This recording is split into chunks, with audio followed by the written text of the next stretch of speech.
Welcome to A Woman's Clarity, a new program by C2P. A Woman's Clarity aims to help both women and men in the financial services industry reach their full potential by interacting with like-minded, strong, and motivated holistic advisors. We've partnered within our network of institutional and carrier partners to bring expertise, advice, tips, and more from talented female leaders, professionals, and practitioners from the finance sector. I am Kirsten Schlumbaum, Vice President of Annuity Sales here at C2P and the host of A Woman's Clarity. Thank you.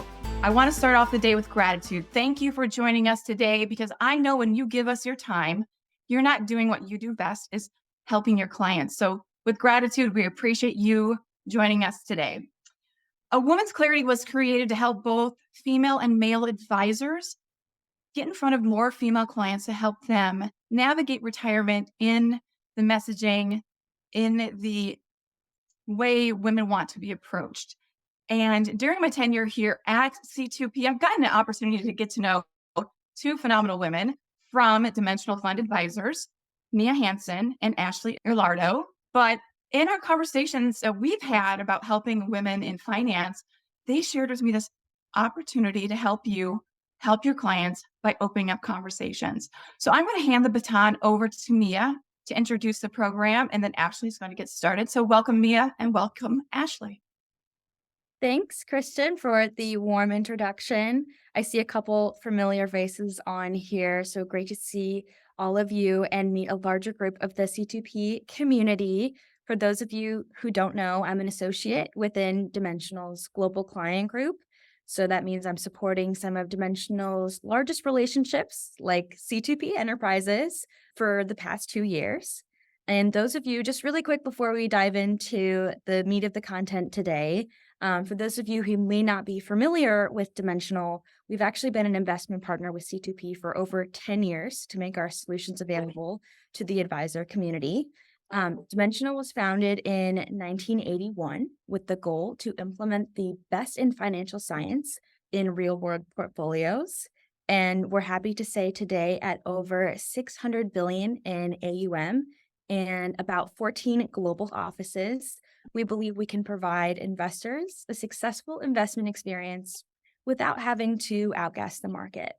And so if you're interested in exploring, a little bit more of the investment side that I'm talking about, especially what is available at C2P, please feel free to reach out to me at my email that will be provided at the end of the presentation today.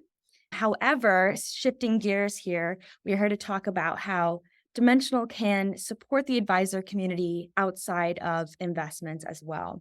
So really quickly, Dimensional has 3 pillars through which we service advisors. Obviously, first investments, then communications, and as well business strategy. And we like to call this an all-encompassing program, Dimensional 360. And within that communications pillar, we have our client communities. And since 2003, our communities have brought together clients with common interests, business models, roles, areas of focus, and aspirations to support one another in growing their business and advancing the way they serve their clients. So there are several different types of communities that we host within Dimensional communities. For example, emerging leaders in our executive forums. But today we are going to kind of zero in on one event that we host in particular for our Women and Wealth community. So if you're interested in what that might be, the Women in Wealth community, we actually did a podcast with Kristen on our Dimensional Women in Wealth community. So I would highly recommend checking that out for some more information. But for a brief background, Dimensional founded Women in Wealth in 2015 after seeing a need to bring advisors together on how to better serve women and their wealth. So while industry management can do more to support a growing diverse client base, Dimensional is committed to exploring how we can help advisors offer women a better investment experience. And one of the ways we like to do this is hosting conversation circles, which I've actually asked the director of our Women in Wealth community, Ilardo, to speak about today, and I'll let her introduce herself more. Awesome. Thank you so much, Mia. And hi, everyone. It's so great to be with you. And I'm so excited to be talking conversation circles. So, just to give you some background around how we first learned about conversation circles, Mia started talking about our Women in Wealth community. And back in 2015, when we were seeing that so many of the advisors that we were working with were starting to focus their practices around working with different demographics of women, we wanted to create a working group to see, is serving women different? If so, how? What can we at Dimensional do to help? So we gathered together a small group of 15 advisors to explore these questions. And actually, in those working groups, a few advisors started to talk about this tool that they use in their practice called conversation circles. And everybody in the room immediately became interested in learning more. So, at face value, conversation circles, I think, are one of the most unique things happening in our industry today. They gather together a small group of individuals to have a structured conversation around a particular topic. Many advisors are hosting conversations around money, not the dollars and cents, but our relationship with money. So we'll talk a little bit more about all things circle today. We'll talk about why host a circle, what is a circle, who do I invite, how do I continue building that relationship even beyond the conversation circles that I host for my clients, my prospects, my centers of influence, as well as some next steps to help you get started in your journey. So with that, let's start with the why. Why would you potentially host a conversation circle? And I'm going to go ahead and share my screen. We have a few visuals to throw up, but we are monitoring the chat for any questions. And also feel free to come off of mute and ask your questions as well. I want this to be as interactive as possible. So, with that, when thinking about the client experience, the key word that comes to mind is trust. When we trust someone, we want to do business with them, we want to get to know them better. Of course, one important element of trust is expertise. Your clients expect you to have expertise in planning, in investments, working with clients like them. But in hosting conversation circles and hosting events through the Women in Wealth community, we learned about the importance of empathy and vulnerability as part of the client experience. So, some key components of empathy are listening, asking questions, reflecting on what she is saying for deeper understanding. But if you're just listening and asking questions and you're not opening up yourself, you're not sharing bits and pieces of your own story, they may not feel like they want to continue to share themselves with you. So that's why we think vulnerability is also important. And vulnerability is about opening up, expressing emotion, and being authentic and relatable. Now, conversation circles allow us to hit on these elements and build that trust really quickly in a short span of time. And I actually asked advisors in the community who are leveraging circles, what are some of the highlights? Why do you do it?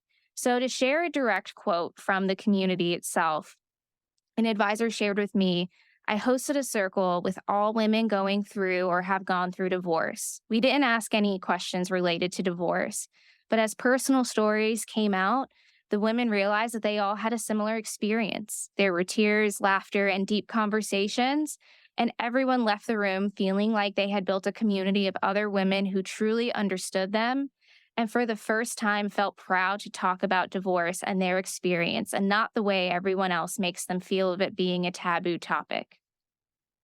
I read quotes like this every day, and I often think about the impact that has for your clients who are going through transitions such as divorce, loss of a partner, or who want to dig deeper around topics like their past experiences with money. So, circles are a tool that can allow you to gain deeper relationships with current clients, make the relationship even stickier. And because you're developing that relationship, your clients may be more likely to refer you, but many advisors are also using this as a direct business development tool.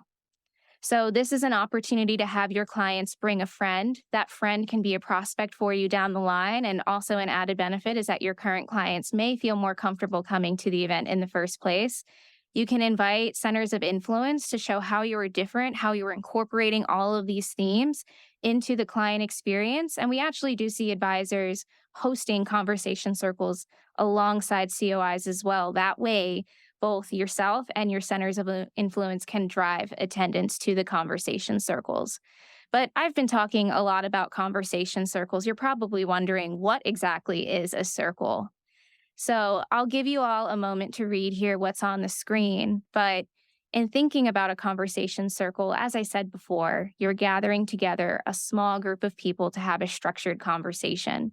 So you actually see a picture of a conversation circle depicted here on the left. There's a lot of intention around the setup that we have here in this room. But as you all are reading, there were probably a few phrases that stood out in that definition.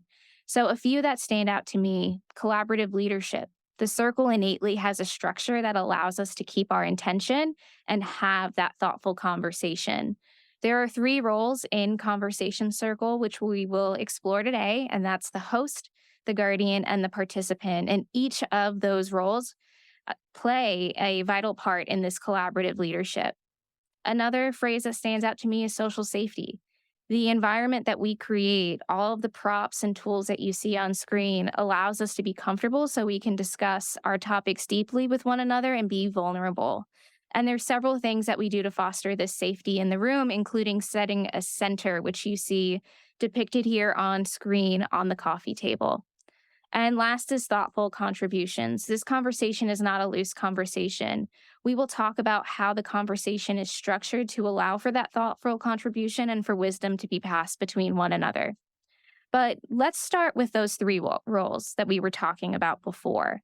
And as we said, they are host, guardian, and participant. And to bring some of these themes to life, I would like to think about each of these roles by comparing it to the roles that people play when we're going on a road trip. I'm sure an experience that all of us are familiar with. So you can think of the host as the driver. They're the person that's getting us from point A to point B. They're the one that decided that we were going to hop in the car and go to a new destination. They're inviting everybody who's coming into the car. So they're driving that experience by large. But you can think of the guardian as the co pilot, the person in the front seat sitting next to you. They're the ones when there is a new traffic delay, they're helping you on Google Maps figure out a new route to your destination. They're helping to control the radio, and they're contributing to that overall experience. So your guardian really is that second in command, that co pilot. And then last, the participants are the people in the back seat. So potentially they may have a cooler back there. They have access to the cooler. They can pass those drinks up to the front and they get invited by the driver. So they're contributing to the conversation and they're by large a key factor in how that experience feels. So let's dive a little bit more into each of these roles and what they are typically responsible for in a conversation circle format. So, starting with that host, that driver, they're the person that calls the gathering. So, potentially all of you here on screen, the person who is thinking about the clients that can come together and have a fruitful conversation around that topic. So, they're doing things such as deciding who's coming in the room, what topic would be most fruitful to discuss. They're setting that environment so that you create comfort as soon as people walk in. They prepare the facilitation plan and facilitate the conversation by large. But the most important thing that a host does is setting the tone for the experience. Whenever you're in a conversation circle, the host typically kicks off on sharing for many of the exercises. So the host has the opportunity to truly be vulnerable themselves and share bits and pieces of their story so that everybody else in the room feels comfortable sharing their story as well. Now, thinking a little bit more about that guardian role, so that co-pilot, that second person in command, the guardian is someone who can help you manage the energy of the room. So in an in-person circle, typically the host and the guardian sit right across from one another. That way, you can help monitor for time by looking at each other. Any pivots you want to make, you're able to give those visual indications across the room. But the guardian can do things such as helping you set up the experience, helping you set the center, potentially bring a few of the participants that you want to invite along for the experience. They're going to be managing time. So, if in the facilitation plan, the guardian notices that potentially we are a little bit past our time for different exercises, they can help dial in different exercises or potentially omit different exercises to help everybody stay on track. But more importantly, they're that second set of eyes that help watch for energy in the room. So there may be times where you want to call for a pause in the conversation. So let's say we're talking really deeply around our money stories. So we're talking about those early money memories, and somebody shares something that's really deep, really meaningful in that conversation circle experience. The Guardian has several tools, including a set of chimes that they can use to help call for that pause if everybody in the circle has been moved and you need some space within that environment. So they can ring the chimes to call for the pause, explain why they called for the pause, and then ring the chimes again to restart the circle. The Guardian also reviews agreements that are going to be held within the conversation circle. So these agreements are things such as holding confidentiality. So whenever we're in circle, we play by Vegas rules. What happens in the circle stays in the circle. It's things like listening with intention, speaking with attention. So aspects that you think are important for everyone to agree on in order to have that comfortable space. And then last, just to touch on the participant role as well, the participants are also largely responsible for the experience that you're going to have at large. The conversation circle is an opportunity for everybody to share their story and to learn from one another.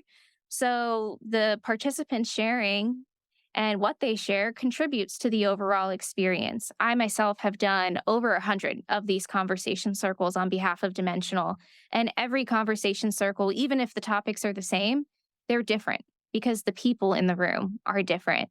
So the participants are responsible for listening to others, honoring those agreements, sharing their experiences, also asking for what they may need in the circle and calling upon those agreements as they may want.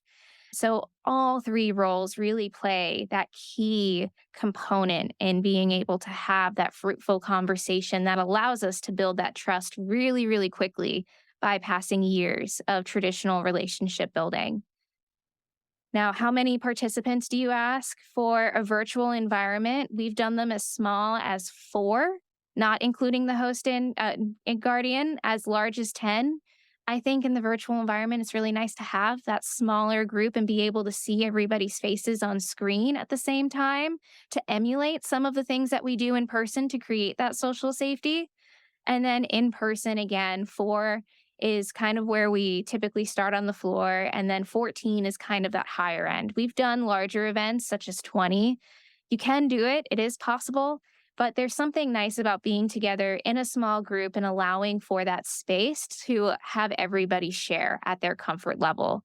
Now I see some items may have come in the chat. So I'm going to stop sharing my screen before I keep going and see if there are any questions that we want to acknowledge really quickly. Ashley, I would love to acknowledge a couple of the male advisors who have joined us today because they're asking Yes. great questions. They're asking if they, as a male advisor, can be as impactful holding these on certain topics. I'm like, absolutely yes. But can you please Yes. share a little bit about some of your top circles, how they've been hosted by male Absolutely. advisors? Yes. So, conversation circles, in my opinion, are for anyone who wants to be in this format, regardless of gender. So I myself have been in several co-ed conversation circles.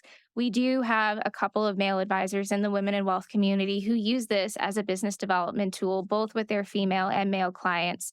I think the most important thing when hosting a circle is having people opt in for the experience. So sharing the environment that you're trying to create, the topic that you're going to discuss, why you want them specifically in that room, all of that is going to allow for your clients, regardless of gender, to opt in for the experience and be very willing to be in that participant role.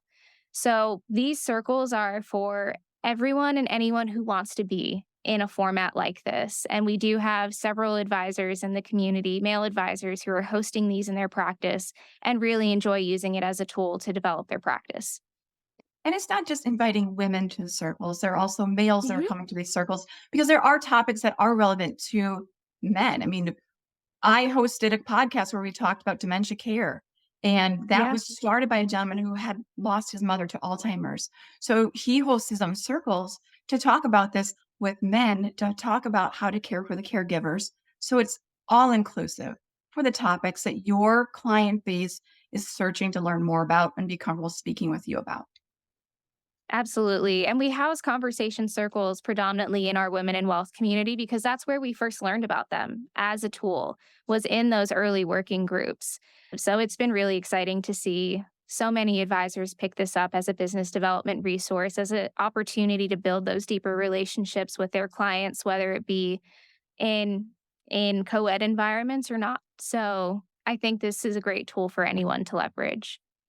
I can share a little bit more around some of the tools that we use in conversation circles to create safety. And I actually do have some topics that you can explore in Circle as well, just to kind of hands on show how many topics you can explore. And really, the answer is infinite. It just depends on what's going to resonate with your clients. So, to share a little bit more around some of the tools that we use to create that comfortable environment for everybody, I talked about the center earlier, and the center is the actual middle of the circle. It's a place where you can keep your intention.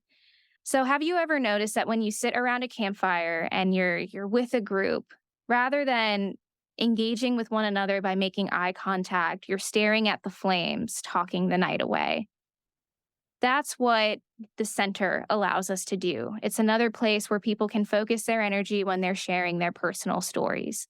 So, some props that we typically put in the center to allow it to be that focal point, some kind of flowers or candles, some visual representations related to your topic. So, a little bit of a backstory around the peacock theme that you see here on screen. A colleague and I were hosting a conversation circle around you being you. And we were at a conference a few weeks before hosting this circle, and a presenter said, "Be a peacock in a land of penguins." And for some reason, that really stood out to us. We felt moved by her session, and we wanted to bring elements of her along for the experience that we were creating. So that's why we went ahead and actually completely took the peacock theme and ran with it. So we had a flower that kind of looked like a peacock tail. We had some candles to help add to that campfire like experience. You'll see there's a set of chimes on the table in the top of the picture. That's our way that we can call for a pause and call on the agreement should we want to.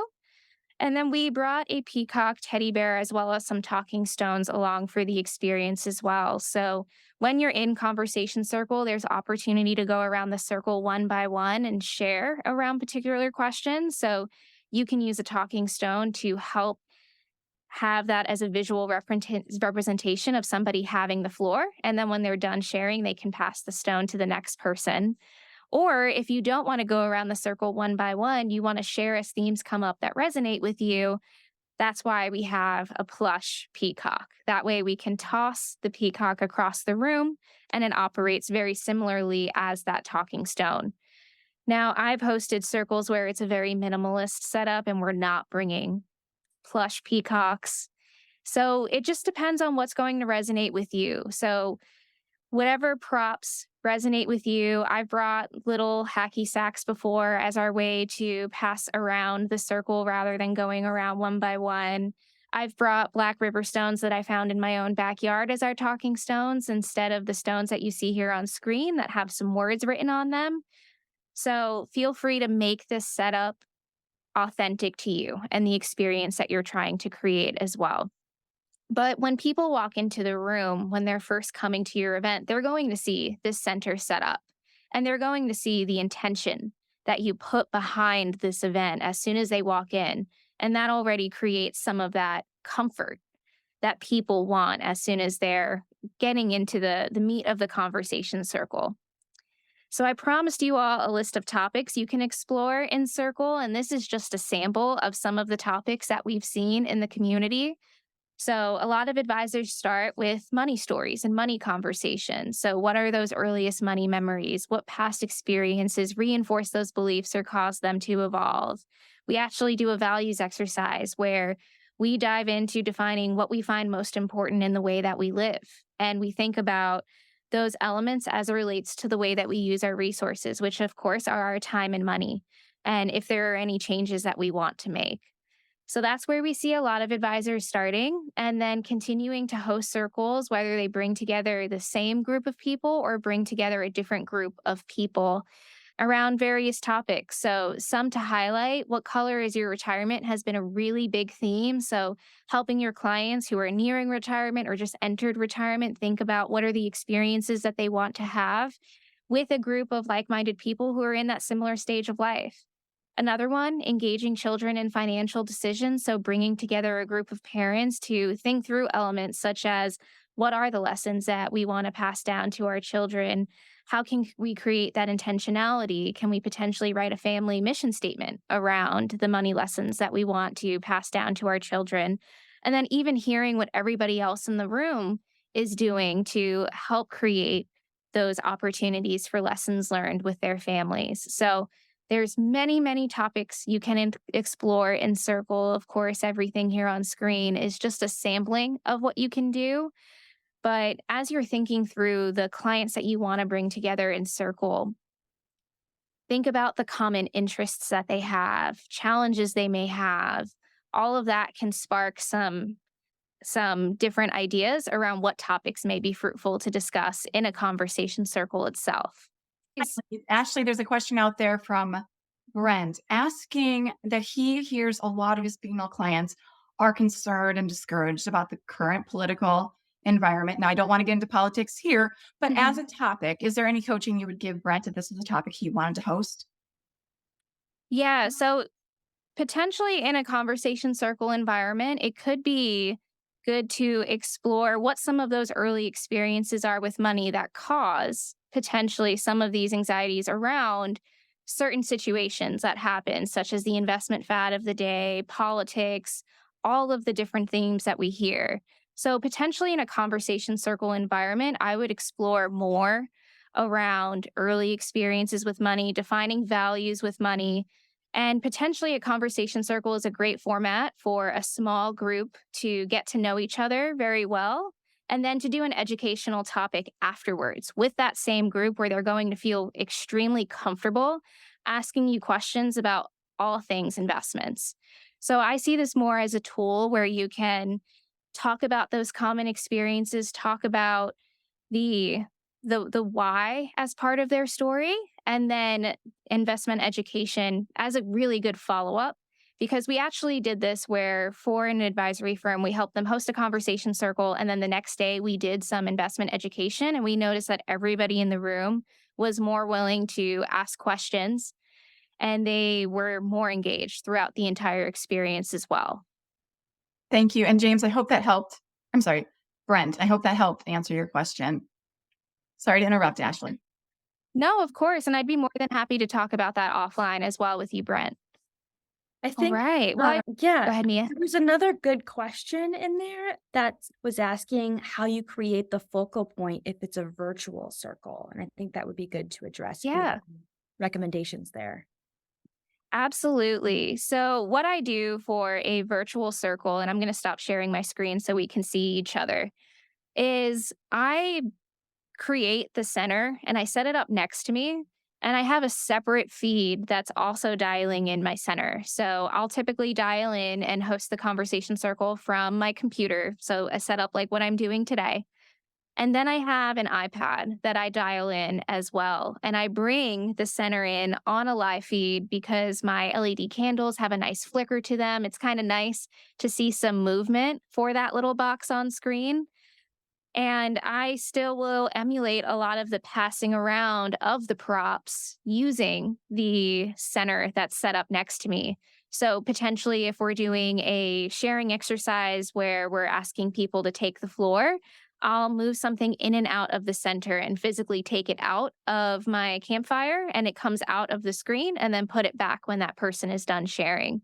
So that's how I do it. I dial in two devices. There also are some ways that you can emulate that through the raise hand feature so that people don't step on one another when they're sharing. So you can give everybody really thoughtful instructions around that, as well as if you wanted to do a going around the circle one by one, you could paste an order in the chat of names and have people pass it to one another. So those are some of the adaptations that I do in a virtual environment. But great question. And then, Ashley, I believe you're probably going to Yeah. cover this, but venue locations is another question in the chat. Yes. Where would an advisor host this if they don't have a place in their office? Yeah, so there's many different locations that we see advisors do them. We have seen advisors do them in their office if they have a lobby area. So you don't have to necessarily have like a traditional conference room setup. In fact, we don't like having the big table in between us. We like to have that open space to allow for that connection. So if you have a lobby in your office with a couch, you can add some chairs around that couch, and typically it comes with a coffee table automatically. So that can be one great place to host it. We have seen advisors host conversation circles also at restaurants. If you're close to a dimensional campus, that can potentially be an opportunity, as well as we have several great spaces even in our own backyards. But we've seen advisors get really creative around the spaces as well. So I know in Chicago, there's several great places where they're designed to host different types of meetings. And we host our conversation circles in one of those meeting spaces. So potentially that's an opportunity. And even some advisors who share spaces in different environments like a WeWork, potentially there's some rooms also that I've heard advisors leveraging too that are affiliated with different spaces. So, some ideas. I think it's also really fun. We've seen them hosted at wineries too, where if they have a little private event space, you can go ahead and create a very similar setup as well. And they're typically a little bit more flexible. So, get creative. If you do host it in your office, you don't need a whole lot of space. You just need the space for the conversation circle itself. And typically, we'll have some snacks as soon as people walk in, we'll have some wine, so just a little reception space to have all of that. So potentially on that front desk as soon as people walk in, and then using that typical little seating space in your front lobby could even work. Thank you. That was a great If you, question, James. yes, if you do plan on doing this in a restaurant though, or in an outside space, I guess one additional word of advice is to talk to the wait staff about limiting their times in and out of the room when you sit down for the conversation circle, because that is a factor in creating that social safety. If you do hear the doors opening again and again, it could detract from that experience and add to potentially the distractions that somebody may feel. And thinking about privacy in the space is also very important as well. So you do want to be in more of that private space rather than in a larger format where other people can potentially walk in and out. But great questions. All right. Any other questions? All right. Well, we can actually dive into what the timeline looks like for a conversation circle. We'll dive into this at a high level. So, thinking about what that timeline looks like, as a whole, you see a sample in person conversation circle timeline here. For a virtual circle, we typically shorten the timeline by about 30 minutes. We don't do longer than 90 minutes in a virtual circle. And we don't do a reception on the front end just because it's a lot harder for us to emulate those themes. But thinking about facilitating the experience at large, we typically always start with a welcome reception. Like I said, we have some wine, some snacks. We have name tags with just first names laid out on the table that people can grab as soon as they walk in. This allows us to see how many people are still missing from our space. So we allow for that 30 minutes just to get people settled in, put their stuff down on one of the chairs in the circle, grab a snack.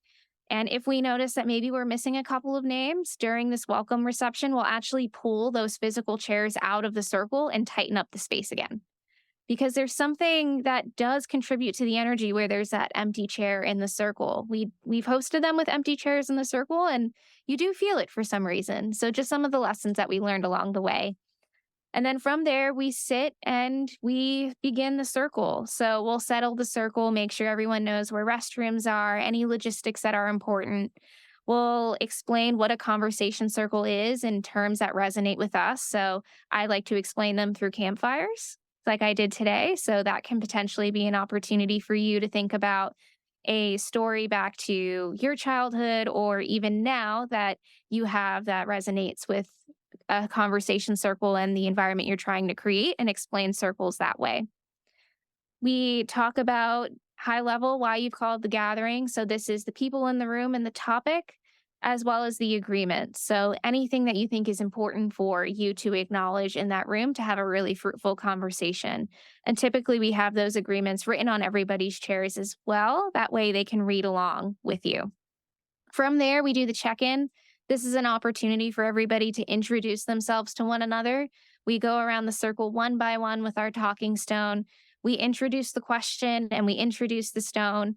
So these questions could be as simple as how are you doing and how you're actually doing? What is your favorite thing to do for yourself? Any fun icebreaker that you think would be good for the group to get to know one another. And it doesn't have to be related to the topic that you're discussing at large. In fact, this is just an opportunity for everybody to kind of get settled in and to learn about the mechanics of passing the stone to one another. So feel free to make this just a fun icebreaker. From there, you'll shift the conversation into the topic that you've called the gathering for. So you can do this a number of ways. My personal favorite is by sharing some kind of reading, potentially from a poem. So for us, whenever we do the money conversation, we like to ask, what is your earliest money memory? And then we'll typically bring in a children's poem to help us line up that question. So you'll talk about the topic, you'll line up the topic in a way that's meaningful for you and ask one impact question related to your topic. Give people a chance to journal, and you'll have everybody has journals on their seats. And then you go around the circle one by one again just to share as themes come up. From there, after everybody shared and you acknowledge and thank everybody for sharing, acknowledge some of the common threads that you heard in everybody's answers, you can then go on and do several journaling exercises or even just exercises for deeper reflection. We like to leave this open to allow creativity to come in. We've seen advisors do fun art projects, potentially do exercises where it's more fill in the blank to get people started, and then more of a journaling exercise that goes deeper into the blanks. So feel free to think about what's going to resonate with you and your client base for there. And then from there, you can have a circle harvest where instead of going around the circle one by one, you share as themes come up that resonate. So you share using some kind of plush that you can toss across the room. And then after the circle harvest, you intentionally close the experience and give everybody one more opportunity to go around that circle one by one and share either a takeaway or an aha moment that came up for them in the conversation circle. And then after the circle is closed, we do typically see people like to spend a little bit of time in that space and just to connect with one another because you've gone really deep around topics that you otherwise wouldn't have talked about if you didn't have such an intentional format. So people do like to stay connected and be in that space for a little bit longer. So that's a little bit more around facilitating the experience at large and a general timeline of what a circle can look like. I did see some questions come up in the chat around invitations. So, just to quickly touch on invitations, who do you invite? You can invite anyone, like we said before, clients, prospects, centers of influence. If you have colleagues at your firm and you want to do this as a way to develop deeper relationships with them, we've used this as a tool internally at Dimensional in our inclusion networks to also develop that deeper relationship. So, this is an opportunity for you as well to do this with your team. And we see a lot of advisors first test the format with their friends in an environment that they feel comfortable in. That way they can work on their facilitation as well. For invites, we typically send them out at least 1 month before. We send out calendar holds and reminder emails as well, where we're going to indicate within the language that this is a small group. We're going to give language around inviting a +1, so someone that you feel comfortable coming to the experience. And like we said before, that can be a potential prospect for you down the line. And we always communicate that capacity is limited and spots are first come, first served. And if you can no longer make it, please tell us. Because this does create less of a drop off for your conversation circle the day of and also helps get your people to come into the room and to commit being there for the full time as well. So I did see some questions come in around sample invite language. More than happy to follow up with you one-on-one and to help you think through what that language could look like for the topic that you're thinking about, and then some of these elements that we talked about today. And then just one more theme I'll quickly touch on is follow up. How do you continue building that relationship once you've hosted the circle? So, some next steps that you can do for follow up, you can send a harvest email to the group. So, you'll hear common themes that come up in your circle, and you can recap on those themes for everyone at large. You can also send this email to people who didn't come to the circle. Of course, you're not sharing anybody's individual confidential story, but this also creates some excitement about the future circles that you're going to host. You can ask for feedback on the circle through one-on-one phone calls or an online survey, or potentially provide some kind of a takeaway experience that they can remember the experience for. So going back to that peacock themed circle that we did before, we actually had a peacock feather on everybody's chairs as a nice little takeaway to remind them of the experience by large. But that was my crash course on all things conversation circles. I know we're coming up quickly to our time, but any questions as we look at the chat, Kirsten or Mia, that we want to make sure that we acknowledge? Well, there's a lot of great questions in the chat, but I think we can also answer them with our takeaway and what we're going to offer Great. to those who have registered for this event. We will be sending out Dimensional Funds your ideal client worksheet. If you are interested and you want to add conversation circles to your 2024 marketing lineup, we're going to offer an exclusive limited seating training with Ashley and her team on conversation circles and how to implement them in your own business. So we're going to send you this worksheet. And once you get it back to us, we're going to put you on a list to have these intimate conversations with Ashley to set up your conversation circles, what topics you should be hosting, and how to do it. So I think it's an awesome opportunity for you to think about what you've heard here today and how to apply it to your own practice. I hope you take advantage of it. It is limited seating. It is for C2P. We're here to support you and your clients and take your business to the next level. And we're happy to do that with our friends at Dimensional. So any other questions? Did I just kill the vibe? No, that was great. Thank you so much, Kristen. And I know a few of you indicated that you would really like to see some sample invite language. So we'll be sure to send that as follow-up, as well as the ideal clients worksheet. But thank you so much. Well, Ashley and Mia, thank you so much for spending your morning with us. Everybody who joined us, again, gratitude for you giving us your time. When you give us precious time that you usually give your clients, we look forward to seeing your conversation circles ideal client and taking you to that next level. Enjoy your Wednesday, and whatever you do today, make it a great day. At the time of delivery and any subsequent publishing, information was deemed reliable but is subject to change by the time of viewing or listening. The contents of this piece include the opinions and projections of C2P, are subject to change, and are for informational purposes only. The information provided in this presentation is not intended to be individual investment, tax, or legal advice.